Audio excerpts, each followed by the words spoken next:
Thank you, Cindy, for taking the time to meet me and having this chat. Thank you for having me. As you know, there are many people talking out there against the practice of Dorje Shugden and more against DS practitioners. People say that Dorje Shugden is a harmful, demonic spirit. I wanted your opinion because, not saying you're old, but being more matured, therefore not so easily influenced, and having studied the law, what is your perspective? I strongly disagree, just because it's illogical. Another angle to look at this wrong view is why Dorje Shugden is being singled out. Assuming that Dorje Shugden is an evil spirit, which he's not, but hypothetically speaking, even if Dorje Shugden is an evil spirit, he's not the only evil spirit in existence. That's true. And we know that for a fact. Within the Buddhist cosmology, there are 6 realms, one of which is the hungry ghost realm. And in it, there are infinite number of evil spirits. Further, Dorje Shugden is not even said to be the most harmful evil spirit around.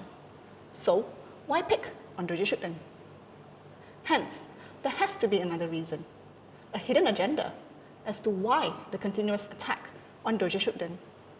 After all, why kick such a big fuss over a common ghostly phenomenon? Let me ask you this question. Why is Dorje Shugden clearly isolated and singled out by the Tibetan leadership to be condemned? Are those spiritual or political implications? I think that's a very good question. In fact, very valid for people who wish to truly understand. And if you look at it spiritually, it is hard to believe that it is a spiritual reason. I think it's more otherwise. Well, I believe there's political reasons to it. And why do I say that? Well, let me state the facts as how I see it. The Tibetan leadership has promised the Tibetan in exile the return to Tibet for decades now. But factually, it is obvious that they are nowhere near there. To make things worse, the Tibetan in exile are in dire straits, and they are no better than how they were when they first arrived in India following the Dalai Lama into exile in 1959.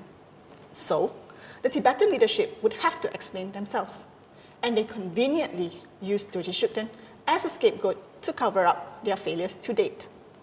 Why else would a so-called democratic leadership spend so much time and resources to unconstitutionally persecute a religious practice and criminalize its practitioner? Especially since every unsubstantiated allegations by the Tibetan leadership against Dorje Shugden have been logically debunked. You have raised some very strong points and very valid in today's time for people who are tired of what others are saying about Dorje Shugden and his practitioners. Asking whether there is another agenda is very valid. And to state the situation as it is today, where things aren't great, most of all, promises have not been fulfilled. It's really time to question. And I think you have raised some very good questions.